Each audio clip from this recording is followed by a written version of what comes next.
Jacoby. We are Jalen Jacoby. What exactly is it that we do? On MLK Day, we give the people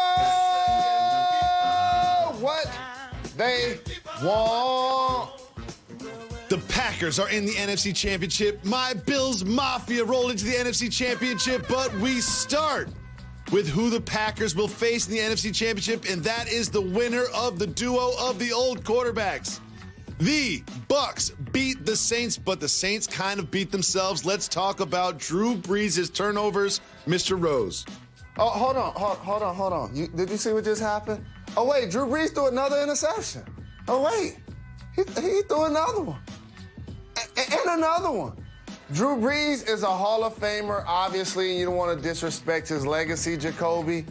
But like I said about Ben Roethlisberger, if those two teams, you rather not play and or pay those guys next year versus what they could possibly do at that position. When I see what's happening with Deshaun Watson and the Texans and other quarterbacks that are going to become available across the league, or, by the way, Jameis Winston came in and threw the ball deep for a touchdown. And I thought Taysom Hill was the future. So, to me, after yesterday, it just validated Drew Brees can now retire and the Saints can find a way to move on at that position. Drew Brees will likely retire and move on to a career in the media, but the Buccaneers will move on to the NFC Championship, and a lot of that has to do with two men in their linebacking core that I love because they are named White and David, two words that are often used to describe me, and Devin White was all over the place. We all saw the interception. We know about the fumble recovery. 11 tackles, sideline to sideline. Devin White and this linebacking core really bottled up Kamara from a receiving perspective and somewhat to a rushing perspective as well. That defense is hot going in against the hot Tampa Bay offense. But Jalen, you've been pointing out something about this Saints offense all season long, and it all came to fruition. Now it's a national topic because of what happened yesterday between what two players on the Saints? Between Michael Thomas and Drew Brees. This time last year, it was can't guard Mike. But this reminded me of when MJ was at Carolina and Dean Smith was the only guy to hold him under 20 points. Seems like Drew Brees is the only guy that can hold Michael Thomas under, wait a minute, under one catch? He had 0 catches in this football game? Wow. Did he have an NFL record catches last year? And then all of a sudden this year, once Drew Brees, and I remember when it happened, Jacoby, they didn't necessarily see eye to eye on how the Colin Kaepernick rearview mirror conversation went. And it seems like since that moment, their chemistry wasn't the same. Because when Taysom Hill was on the center, Michael Thomas was out there getting open and balling. Double-digit receptions. Double-digit receptions. Taysom Hill's on the center, but we got one of the best to ever do it. Drew Brees on the center. All of a sudden, he's got 0 catches in a division round playoff game? 0 catches? Wild. Well, something tells me that Michael Thomas and Drew Brees' lack of chemistry will not be a problem next year for the Saints. But, Jalen, there was so much football. All of us spent endless hours just disregarding our family and watching football this weekend. And I'm going to tell you the number one most impressive thing that happened on an NFL field, and it came from a referee. Watch Tom Brady. After a Tampa Bay touchdown, trying to get a high five from the ref, and the ref doesn't do it. The ref, he's like, you know what? I'm going to stay in my character. I know my role. I have to be an objective observer because me, if I was there, I'd have to give him a high five. I would have to. He's the GOAT. He's Tom Brady. Just instincts and reflexes. I would have definitely given him a high five. Big shout to that referee, whoever you are, for maintaining your objective focus in the most difficult of situations. He's a professional, and he was abiding by the COVID protocols at work. That's all it was. You know, he said probably, Tom, you know I want to give you love, but I can't right now. You know it, big fella. Tom was like, all right, you got it. It's all good. Just watch for that holding. Just watch for that holding on the outside. That's all. Tom Brady in the middle of division playoff games just decided to make it funny. He just decided to make it funny. In the middle of a division playoff game against the Saints that beat him twice, last beat him 38-3, and he's out here cracking jokes. That is why Tom Brady is the GOAT, and I can't wait until they face off against the Packers this weekend. But we'll have plenty of time to preview that. Now is the time to look back at another game from yesterday, and wow, was this one interesting. would you ever think that the Chiefs-Browns game would come down to a 3rd and 14 for the Chiefs? And under center is none other than Chad Henne. And what does Chad Henne do on 3rd and 14? Look at the wheels on Chad from Michigan. Dives with his head down and try to pick it up, and he doesn't pick it up. So what do? They throw out a shotgun on 4th and 1 to seal the victory and a trip to the AFC Championship game. Jalen, what did you think about Chad Henne and Patrick Mahomes leaving the game? This is a chance for the Wolverines to celebrate Chad Henne. Jacoby, like people going to be bandwagon fans for the Nets. Like you a Die Easy fan for the Bills. I can't wait. I can't wait for Bills Mafia to see how disloyal you can really be. I just can't wait till they see how disloyal you can really be. But here's the thing about this game, Jacoby, in all honesty. How we just minimize the word concussion. You know, it's almost like when I see the words mild concussion, they don't go together to me like partially pregnant. They don't go together. And so when Patrick Mahomes goes down, when Lamar Jackson goes down, it's like, oh, Andy Reid, like, well, he's doing very well. He's fine. Oh, He's yeah. fine. Oh, is he? Let me see. When somebody normally gets concussed, they don't heal that fast, right? Well, it's not exact science. And Jalen, you know I've dealt with a lot of concussion issues over my life, and I've had post-concussion syndrome, which has lasted months for me, and I have no idea what's going on with Patrick Mahomes, but I know Andy Reid said he's doing fine. The Jake Glazer had a report. There was more like he got choked out. So they're all setting us up. They're already planting the narrative seeds that will come to sow right around Wednesday, Thursday when they say that Patrick Mahomes is going to play. Like in your head, 0 to 100, what are the chances that Patrick Mahomes does not play in the AFC Championship game? I'm going to say they're basically 0? Acknowledging if he can breathe, he's going to play. I'm sure as a competitor, he feels the exact same way. And that's why I made sure to make it a point to applaud that courage. Because trust me, Jacoby, if I was getting $500 million and somebody told me I was concussed, y'all would be like, he questionable for next week. You know what I'm saying? That's what y'all would be coming out 24 hours later talking about I'm good. No, I can't be good yet. To be fair, Jalen, you're basically questionable in all facets of your life across the board. Athletics, professional, personal. You're always questionable. You're like, yo, is Jalen going to be here? You're like, I don't know, he's questionable. You know, you spoken to Jalen? Questionable. I don't know. I can't even answer questions about him. But I do want to celebrate a gentleman by the name of Baker Mayfield, and he took a lot of flack this season. He's in all the commercials, and the Browns, even though they had a good record, they were getting criticized over and over and over. And Stefanski and Mayfield, especially in the playoffs and at the end of the run of the regular season, played great. And yesterday, Baker Mayfield probably had one of the best games of his entire career. Some of these throws are tiny little windows way downfield. Look at these throws that Mayfield put together. While he will not suit up again this season, is it fair to say that they sort of left on a high note when it comes to Mayfield's play?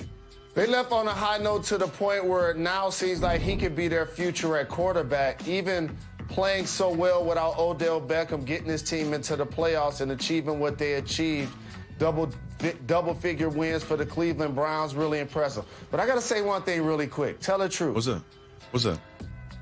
Aren't you a little happier for Baker Mayfield and Josh Allen, kind of like the Beastie Boys and Tyler Hero and Duncan Robinson? Does it make you feel a little kinship when you see one of your guys like Baker ball out the way he did? Jalen, you can stop right there. You can stop right there. I'm not falling for this on Martin Luther King Jr. Day, okay? We're going to move on. It is Martin Luther King Jr. Day, okay? We're moving on to a key play at the end of the first half of this game. Remember, this was a 5-point game when it was all said and done, and this is a 6-point play that was in jeopardy. Look at it. Another great throw from Mayfield. Open Higgins. Higgins tries to extend. The ball goes out of his hands right around the 1/2 line, and then rolls out of bounds over the pylon. By rule, this goes back to the Chiefs on the 20. There was also some potential helmet-on-helmet in that play. Now, Jalen, we've discussed this off wax at length. What do you think this rule should be changed to? Because they're going to change it. You're a highly trained professional. You're like, oh, it's a potential helmet-to-helmet. No, it was helmet-to-helmet. It just, on the replay, they can't go back, change it, and call it. which is another story for another day. But just take it back to street football so everybody's clear. Wherever the ball goes down, that's where the offense or the defensive team should get it if it goes out of bounds. How about that, Jacoby? If it goes out at the 1 and the offense recovers, they get it at the 1. Defense recovers, they get it at the 1. Same if it goes outside of the end zone. What do you think about that logic? I think it should be spot of the fumble. I think it should be where you lose the ball. You cannot advance the ball with a fumble, but you can lose yards on a fumble. In this case, it should have gone back to the Chiefs at the spot of the fumble. But we'll have plenty of time to discuss that. And we only have so much time to discuss this next topic that has nothing to do with the NFL playoffs. It has everything to do with this man, James Harden, suiting up for the Nets and playing with Kevin Durant. Now, listen, I know they barely squeaked by the Magic, but it was magical what I saw from Brooklyn. Jalen, what did you see from the potential of this Nets nucleus? The NBA that I was born to, that I played so long, needed this so very much. You got the East Coast villain, you got the West Coast superhero in LeBron James. And I was sitting back watching the Derek Coleman, Kenny Anderson throwback jerseys, and I was also watching the Bucks play. And I saw Giannis go 1 for 10 from the free throw line. And you know what I was thinking? KD's winning the East. I love Kevin it. Durant's Come to the dark winning the side. Come to the dark side, Mr. Rose. Because you've been talking about the Bucks all season. Come to the dark side. You know how much I love Giannis and Middleton and Drew Holiday. And I've tried to hold out hope, Jacoby, that they were going to win the East. But now James Harden is playing with Kevin Durant and Kyrie Irving. Let me tell you guys would have been more fair at the park. If James Harden would have got traded to the East to play with Joel Embiid. So now you got those two, you got KD and Kyrie, you have Jalen and Tatum. That would be more fair. But now you put Harden on the Nets. Oh, man, it's unfair, man. If you want to take this to the park, you want to go to the park analogy, they're going to run until they're done. They're not going to lose. They're going to walk off the court and be like, yo, you want to get dinner? You want to leave or something? That's how good I see this team. I see this team winning the East, and it's not even close. There's just too much firepower. I don't care if they don't play defense. I don't care if they all need the ball. It's going to be fine. And Jacoby, Mike D'Antoni's going to put 130 up on the board, and he's going to challenge, along with Steve Nash, every other team to outscore them. And also, when the game slows down, Ben Simmons ain't making shots outside of the paint. The Greek Freak ain't making free throws or threes. How physical can the Celtics be up front? And so teams have holes just like the Nets have holes. But that firepower and that playmaking ability, and those three guys are going to be dynamic, Jacoby. Lakers and Nets in the finals. Book it.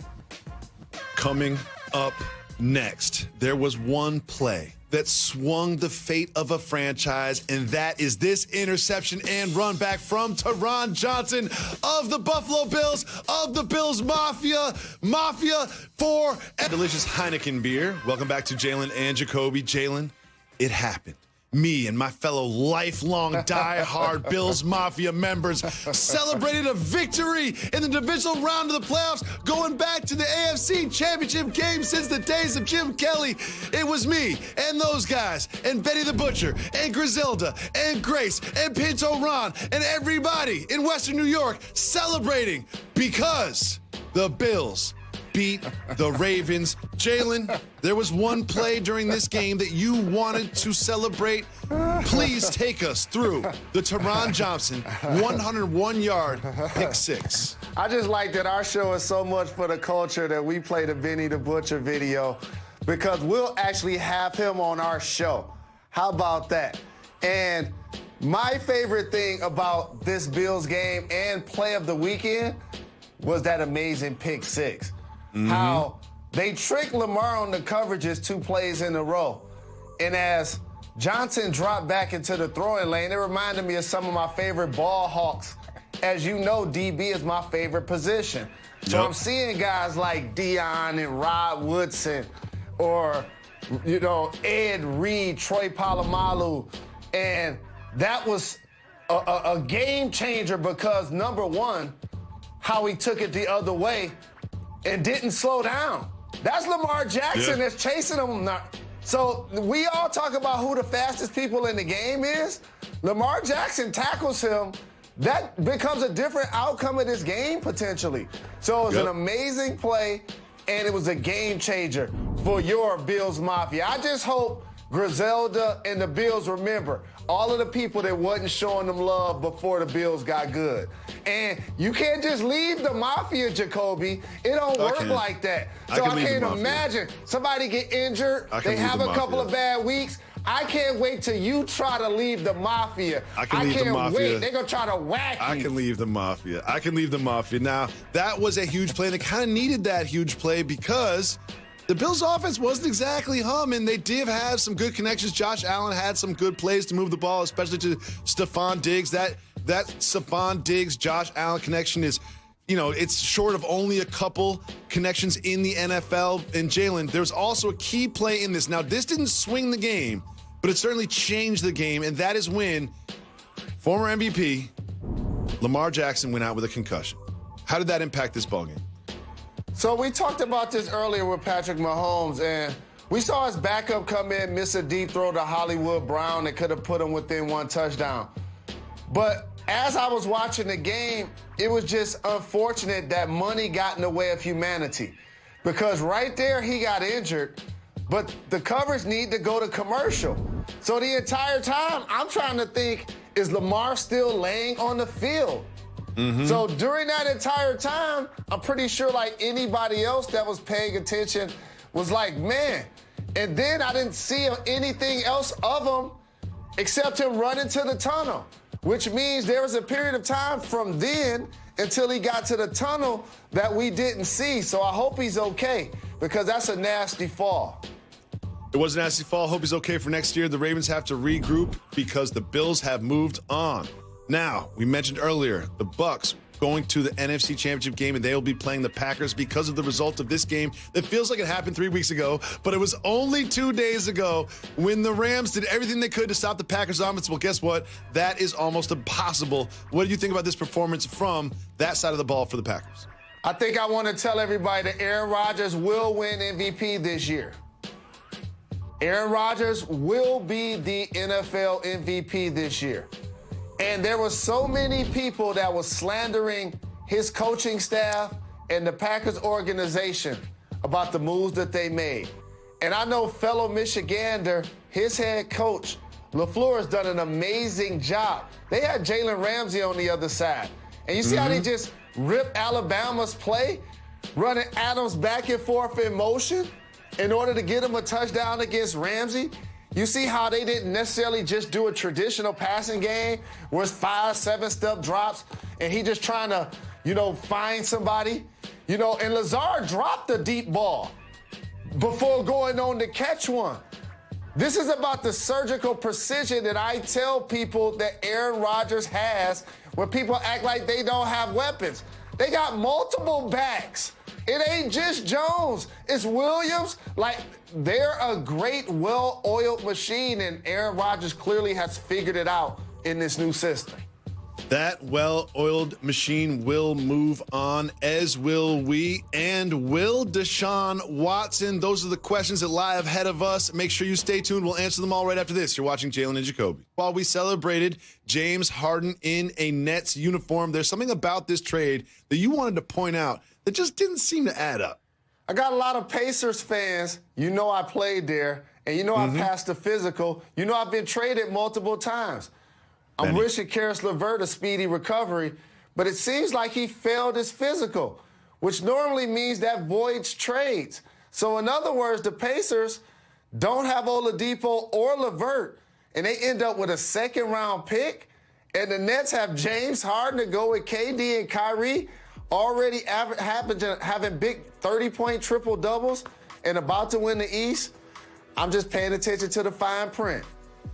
Well, Adam Silver got on the phone with Sean Marks or whoever he had to and said, whatever you got to do to get this done, because we're not sending James Harden back to Houston. In Houston, they also have another personnel problem, this time with the Texans. Deshaun Watson looks like he is done with the Texans, according to reports. How do you think this plays out from here? I just want players in the NFL to pay attention to when the OG Andre Johnson speaks, DeAndre Hopkins speaks, now Deshaun Watson. This seems to be a place where careers go to die, Jacoby. And if you're not willing to include Deshaun Watson in your GM search, then you're an organization that doesn't deserve him to be playing under center.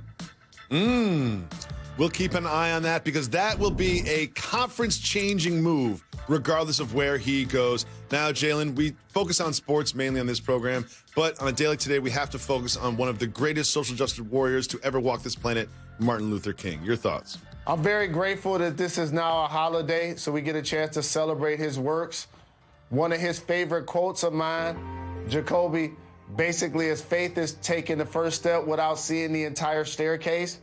Walk by faith, not by sight. And his idea to turn the other cheek and I have a dream are field position that we've made in this country that have been game-changing.